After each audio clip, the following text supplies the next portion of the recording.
Hey, everybody. Welcome back to the One Step Better Business Podcast. My name is Mike. With me here, as always, is Matt. How's it going, Matt? What's up, Mikey? How you doing today? Doing well, man. Doing well. Um, Tax surprises. Every business owner hates that opportunity or that moment whenever somebody's like coming up to him and say, "Hey, you owe Mr. IRS $1 billion." It's not fun. It's one of our least favorite things in the accounting industry. And so we're going to talk about how to avoid some tax surprises, how really 15 minutes a quarter or so can save you a lot of money in the grand scheme of things. Also, we're going to talk a little bit about if you are a growing business, tax surprises are a little bit easier to happen. And so you got to watch out for that stuff. I'm going to give you some tips and tricks. But before we get into that, Matthew Patrick, question of the day. Um, you've traveled a lot. You've gone to a lot of places, been to a lot of cities, a lot of countries. Yep. Um, what is the most underrated place you've ever visited? Two come right to mind. The first one is Charleston, West Virginia. Yeah, That's surprising, right? that is surprising. Yeah. Really pretty area, cool town, great food. Mountains are pretty. A lot to do outdoors wise. I really enjoyed. I had a good trip there. I was probably 16, 17 years old when I went there. Been there twice.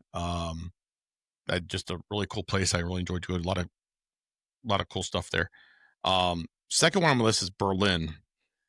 Probably not like what everybody thinks of as far as like probably a lot of it, people think about World War II history for Berlin. There's a lot of history prior to World War II in Berlin. Just the the the different eras of the Berlin, you start going way back to, let's say, 17, 1800. You can always go back to like 14, 1500. But you start getting, there's a lot of different layers of history there. Obviously World War II history there it's mind boggling. Yeah, I really enjoyed both those cities. You? This may be the only time that Charleston, West Virginia, and Berlin have been same Compared together, I know. same story. But you? Um, I'll go two cities as well, but for the same exact reason. So we're gonna say Branson, Missouri / Gatlinburg, Tennessee. Oh, tourist traps. You like tourist traps. I if I was my expectations going to those places where these were gonna be really like hokey, like just kind of over the top, Yeah. goofy, touristy Yeah. trap kind of place. And it was not that. It was, yes, there was a ton of that stuff, but there was a lot to do for everybody in the family. Nobody really got bored. They had like things for adults to do as well. So it wasn't just like a bunch of little kid Yeah, things. I love the It was, lakes up in Missouri. Those are amazing. yeah, like Dollywood. I don't know what I expected with Dollywood. I didn't think it was like a real amusement park, but It's a real Dollywood was music. awesome. Like it was super You fun. can whittle some wood and go on a roller coaster. Go on a roller coaster, yeah. So I don't know. I don't know. I think my expectations of both of those places were really low, and so You took all the kids to both those places? yeah. Yeah. We've gone I went to kids. Dollywood when I was 12. We went on like the best family vacation I ever had. We went through North Carolina and Asheville and Dollywood and Gatlinburg. Gatlinburg when you're 12 is awesome. With the Yeah. little roller coaster things. Yeah. Yeah. I really enjoyed it. But Branson, we've taken the kids to Branson a couple times. Played some golf up there. Went on the lake up there. Super pretty. Table Rock Lake, right? Yep. Yeah, Yep. super pretty. Yeah, it's Yep. great. Yeah, A little crowded on the weekends in the Yeah. summer. Just to let Yeah. you know, if you're trying to use a boat, good luck. well, not even just the lake. Those places Oh, are everything's crowded. super crowded. Yeah. Especially during the summertime. Yep. But it was. I was surprised at how much fun we had in both of those places. Dollywood, obviously, in Gatlinburg, but Silver Dollar City, I think it's called. Yeah, Silver Dollar City, In yep. Branson. It was a fun. It's like these are real theme parks. Yeah, cool. I didn't expect that, so it was cool. All right. Surprises. Surprise. We hear the story often of it got to tax time. I gave all my stuff to an accountant, and they told me that I owed a surprising amount of money to the IRS. I didn't expect it to be that much. Um, what can we do to avoid that from ever happening? Um, it comes with some proactive planning. The reality of it is you should know where you are. we've talked about this a lot. I think about tax surprises a little differently. Most, I'll say the most uncomfortable conversations that we can have as accountants, that every accountant I have in my firm is the most nervous to make, is the phone call of you owe $20,000. And I don't know if you're expecting to owe $20,000 or you're expecting to owe $50,000. So 20,000 sounds great. Or expecting to owe $5,000. You're like, I don't know where I'm coming with $20,000. That is the most, those are the hardest conversations for us to have if it is not prepared for. And so one of the things I know as a business owner that I would be afraid of is anytime I go, it could be $5,000. I think it's going to be $5,000, ends up being $20,000, and I haven't planned for it. There's some easy rules of thumb we could talk through of kind of how you should always kind of just have like a sniff check, a sniff test. But the other thing is, this is where the meeting rooms we have, and having a system that allows you to know where you stand, what the levers that you should pull are, how you're going to put money aside in a system really, really come into play. I would say this, I was not a saver by nature, putting my tax money aside, making sure I made my estimates. I'm not good at that. It's not something I was really good at. I had to create a system that allowed me to do that. That's why we follow profit first.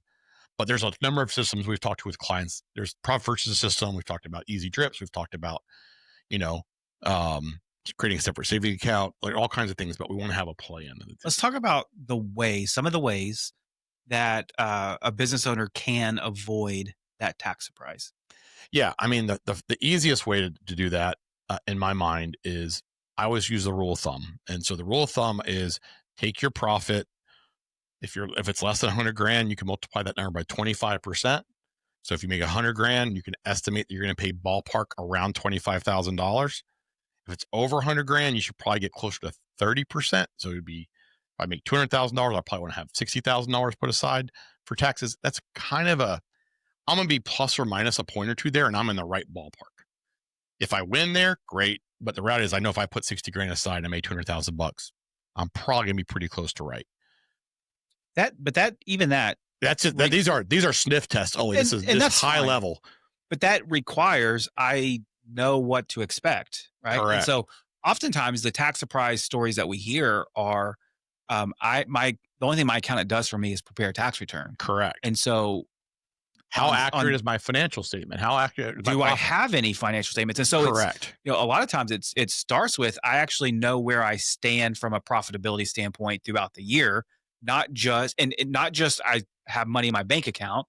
Like, what does my actual profit look like? Taxable profit. Yeah. Yeah. And so if your books aren't good luck coming up with what that 30% of X is, because you don't know what X is.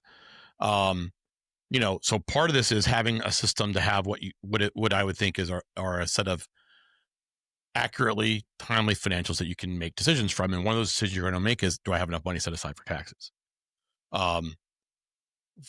If I'm getting to the weeds here, it's once I know that number, I can use a number of ways. If I need to have $60,000 put aside and I know what that number is going to be, I can divide that by the number of weeks between now and when I'm going to have my tax return ready. And that's what I have to move into savings every week. That becomes the easier pill for me to swallow. Or I can use profit first and say, this percentage of every dollar that comes in needs to go to the tax account. Also a system that works. But I have to know what the number I'm making starts from. We get our most surprises, though, not just off our profitability of our tax return. It's the other stuff that we weren't aware of. Oh, you took all your money out of your retirement account because you had this issue. Or, oh, you end up having this large capital gain on something you sold in the beginning of the year. Let's say you have a piece of real estate and you didn't realize the tax consequences from that. You thought you had you had $200,000 invested in that property and you sold it for 600,000 and you didn't think there was going to be a tax hit from that or whatever it was. And so most of the time, that's what we find, that we aren't aware of the things that happen outside of the activities that we are controlling here. And those are the surprises that we need to make sure we bring up to the clients during the course of the year, so they don't come as a surprise later. So that's why we meet with them at least for 15 minutes or so a quarter, every time there's a tax payment due, and no less than 2 times a year, at least a mid-year check-in and an end-of-year check-in. And we can do some proactive planning there. By the end of the year, I would say 98% of our clients, we are within plus or minus 1% of what their tax bill is going to be come tax time. So that gives them at least, in a worst case scenario, 4 months of planning to get ready for tax. It should never come to a surprise to one of our clients. If it is, we have failed We in did something our wrong, role. yeah.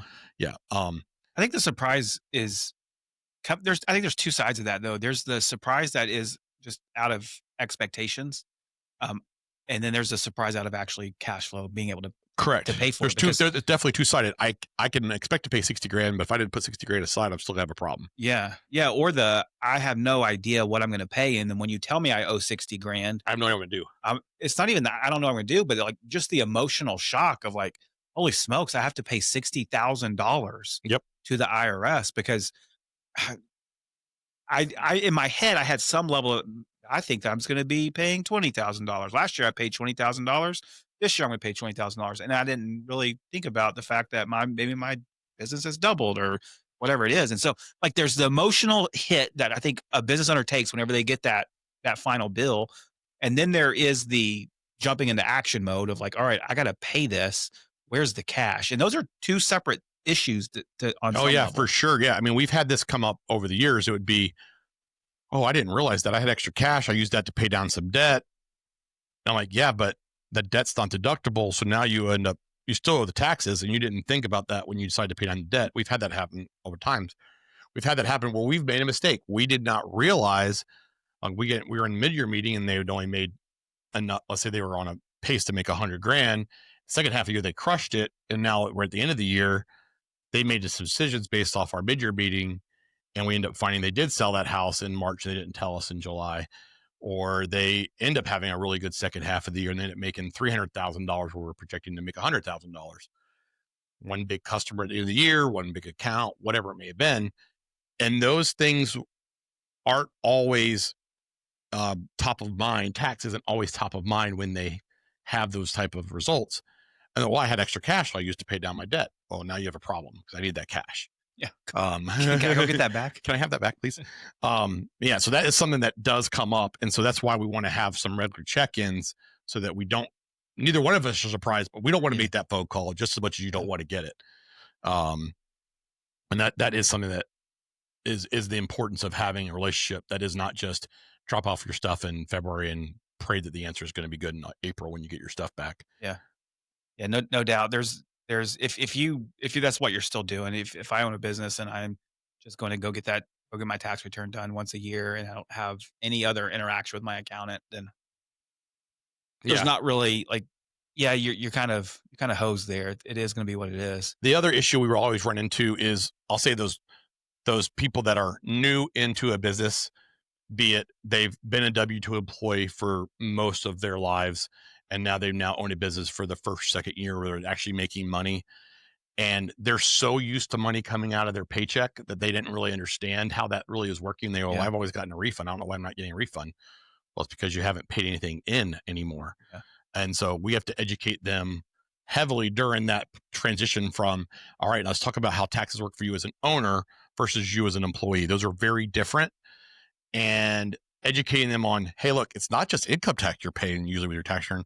You're also paying Social Security and Medicare, which is 15% on top of everything else. And that can come as a surprise sometimes. Like I made 100 grand. I don't understand why I owe 30,000 or $25,000. I'm like, well, because you paid 15% right away, Social Security, because you have your side and the employer side. And they're like, oh, yeah, I didn't understand yeah. that. And so that comes a lot of times the first time people become self employed, that becomes an issue. Yeah, I think that's a good point because oftentimes we think about this just from I can go Google what's the federal tax bracket, how Yeah, much I'm do I in pay tax? 25% bracket. Yeah, well, and Yeah, I also have the FICA tax to pay as well, which is correct. Which is not why bad. my rules of thumb generally work. I mean, over the years, those are the kind of numbers I've always kind of told people, and it's always a nice hedge for where I'm really kind of thumb in the air Yeah. at. Yeah, all right, so, growing businesses have some additional complexity, some additional challenges when it comes to tax planning and really just cash flow planning as a Yep. whole. Yep. Growth is expensive, it takes a lot of cash. And so the routine checkup, if your business is growing, is even that much more important because it is very possible that in quarter one, that plan is X. And then because of something's happened really well, really good, everything's rocking and rolling. Quarter three, oh, we need to adjust a little bit.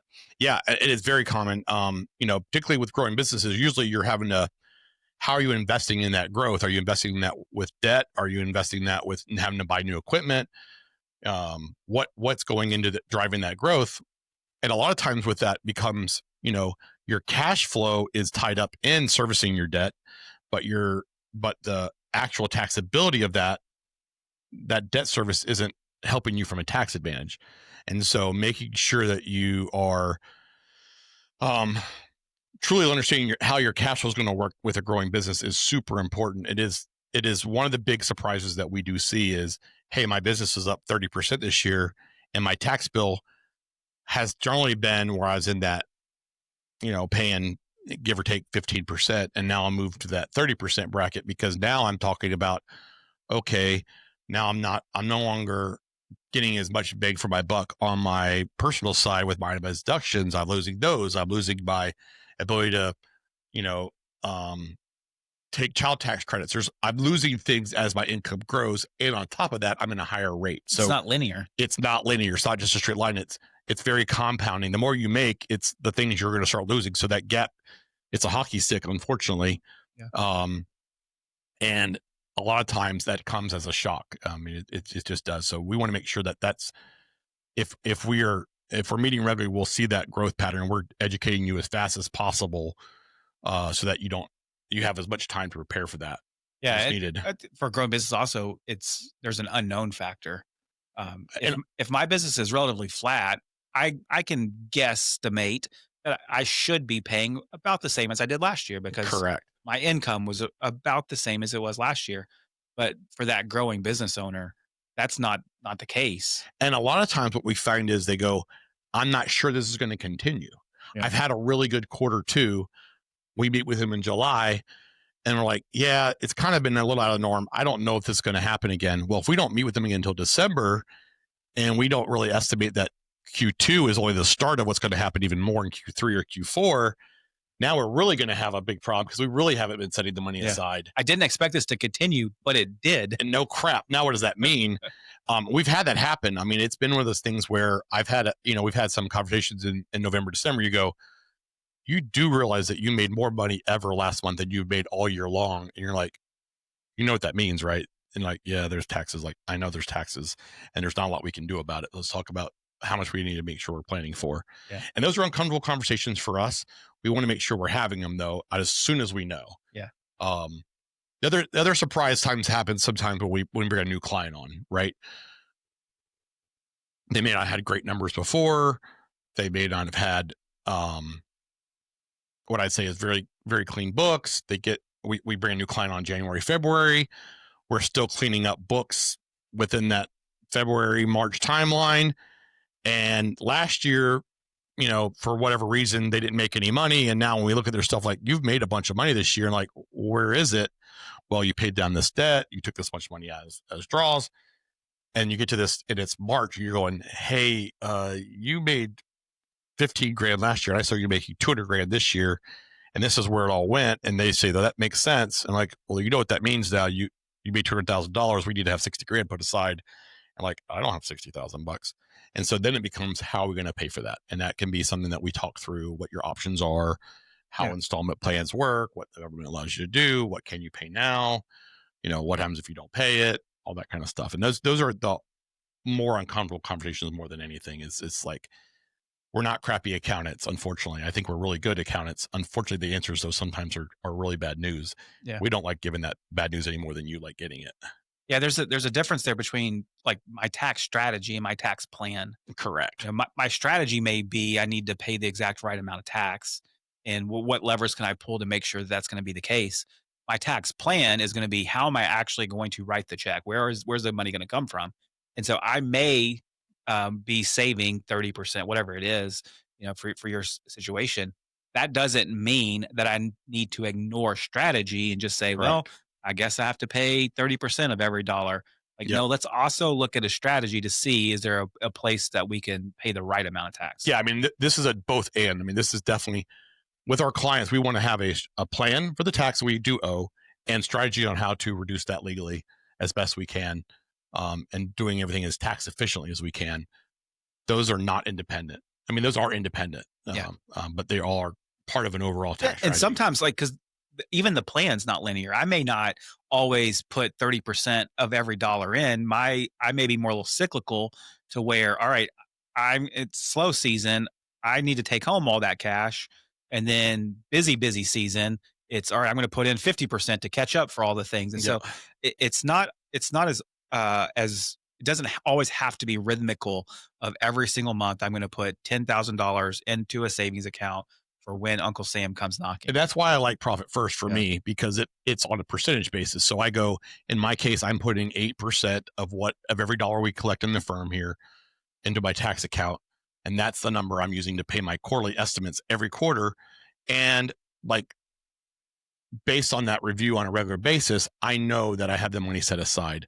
I don't touch it. I don't when the due date is for the estimated tax payment, whatever's in that balance, I pay in. And it makes it, and I just make sure that my Yeah. percentages are right all the time. That's part of the plan, being part of not just tax, but cash Correct. management as And a then whole. in theory, my goal now is, how do I get that number to where I only have to put 7% down or 6%? And like, Yeah. over time, that'd be my goal. How do I reduce my tax as efficiently as possible? Yeah. Good stuff.